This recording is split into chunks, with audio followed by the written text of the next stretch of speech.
BJP ने mission 2029 का आगाज कर दिया है। बीजेपी 2024 के बाद अब 2029 में जीत का चौका लगाने के लिए पूरी तैयारी में जुट गई है और इसके लिए विरोधी नेताओं में भारी तोड़फोड़ करने का मन बना लिया गया है और इस काम को अंजाम देने के लिए बीजेपी ने पार्टी ज्वाइन करने के लिए 85 नेताओं की भारी भरकम टीम की तैनाती कर दी है। नमस्कार, मैं हूं कुलदीप शिरान।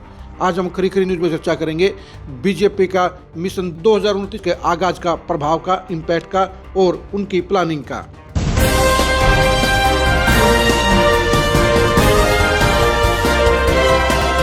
बीजेपी 2029 को लेकर बेहद गंभीर हो गई है, इसलिए बीजेपी ने दूसरी पार्टियों के नेताओं और वर्करों को जोड़ने के लिए, तोड़ने के लिए 85 नेताओं को तैनात कर दिया है। पार्टी के प्रदेश अध्यक्ष मोहनलाल बड़ोली ने इस कार्य के लिए 4 नेताओं की ड्यूटी प्रदेश स्तर पर लगाने का काम किया है। इनके नाम है पूर्व मंत्री सुधा यादव, मंत्री कृष्ण बेदी, पूर्व मंत्री कंवरपाल गुर्जर और पूर्व मंत्री सुभाष सुधा। इसके साथ साथ जिलों के अंदर भी 3 नेताओं की ड्यूटी लगाई गई है। पंचकुला में अजय मित्तल, रवि बतान और अजय शर्मा की ड्यूटी लगाई गई है। अम्बाला में मनदीप राणा, धर्मवीर मिर्जापुर और राजेश बतीरा की ड्यूटी लगाई गई है।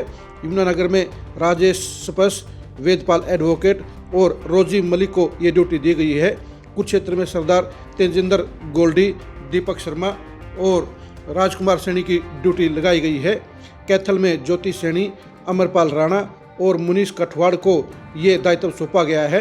करनाल में प्रवीण लाठर, भारत भूषण जुगायत और ब्रजभूषण गुप्ता को ये जिम्मेदारी दी गई है। पानीपत में दुष्यंत भट्ट, अशोक गुज्जर और लोकेश नागरू ये जिम्मेदारी संभालेंगे।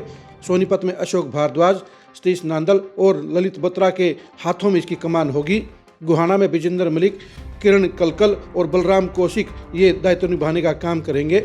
जींद में तेजिंदर ढूल, मदन गोयल, रिचपाल शर्मा को ये जिम्मेदारी दी गई है। रोहतक में रणबीर ढाका, सत्येंद्र परमार और राजकमल सहगल इस ड्यूटी के साथ में तैनात रहेंगे। झज्जर में विकास वाल्मीकि, कैप्टन भूपेंद्र और राजपाल जांगड़ा ये जिम्मेदारी को निभाने का काम करेंगे। डबवाली में रेणु शर्मा, मुकेश गौड़ और बलदेव सिंह मांगियाना ये जिम्मेदारी निभाने का काम करेंगे। सिरसा में जितेंद्र सिंह एडवोकेट, वेद फुला और शिषपाल कंबोज के कंधों पर यह दायित्व होगा। हांसी में अशोक सैनी, सुनीता दांगी और राजपाल यादव दूसरे दलों के नेताओं को जोड़ने का काम करेंगे। हिसार में आशा खेदड़, जोहार सैनी और प्रवीण जैन के हाथों में इसकी कमान रहेगी। फतेहाबाद में प्रवीण जोड़ा, सुरेंद्र आर्य और बलदेव ग्रोहा को ये जिम्मेदारी दी गई है। भिवानी में देवेंद्र कौशिक, रेणु डाबला और मीना परमार ये कार्य संभालेंगे। दादरी में इंजीनियर सुनील, महेश चौहान और रामकिशन शर्मा को ये दायित्व दिया गया है। रेवाड़ी में वंदना पोपली, नसीम अहमद और सतीश खोड़ा को ये दायित्व सौंपा गया है। महेंद्रगढ़ में जितेंद्र राव को ये जिम्मेदारी दी गई है। उनके साथ में शंकर दुप्पड़ और राकेश शर्मा भी रहेंगे। गुरुग्राम में सर्वप्रिय त्यागी, संदीप जोशी और मनीष यादव को ये कार्य सौंपा गया है। गुरुग्राम महानगर में अजीत यादव, राजकुमार वोहरा और सत्य प्रकाश जरावता को ये कार्य सौंपा गया है। नूह में सुरेंद्र सिंह पिंटू, राम सिंह बाटी और सुरेंद्र पटेल को ये जिम्मेदारी निभानी है। पलवल में विपिल बैसला, अरविंद यादव और चरण सिंह तेवतिया के कंधों पर यह जिम्मेदारी रहेगी। फरीदाबाद में श्री सोहनपाल सिंह, कमल यादव और मूलचंद शर्मा को ये दायित्व दिया गया है। फरीदाबाद में पंकज पूजन, रामपाल, नरेंद्र वत्स और नरेंद्र गुप्ता ये जिम्मेदारी निभाने का काम करेंगे।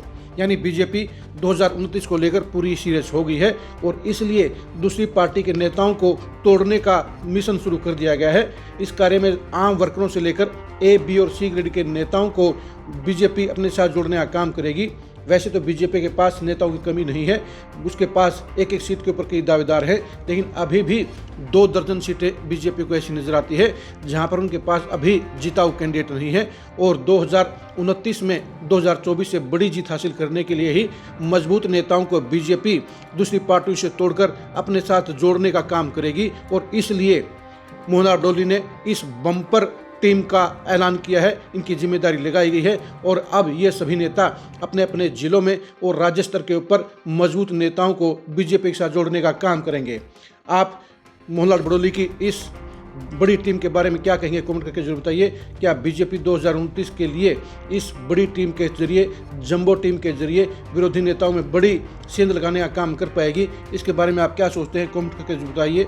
बीजेपी की इस नीति को आप कारगर कहेंगे या ये रणनीति जीरो रहेगी? इसके बारे में आपकी क्या राय है, कमेंट करके जरूर बताइए। बीजेपी की मिशन 2029 की खबरों को जानने के लिए आप लगातार खरी खरी न्यूज़ के साथ बने रहिए। आप हमारे फेसबुक पेज को फॉलो कीजिए, आप हमारे यूट्यूब चैनल को सब्सक्राइब कीजिए। नमस्कार।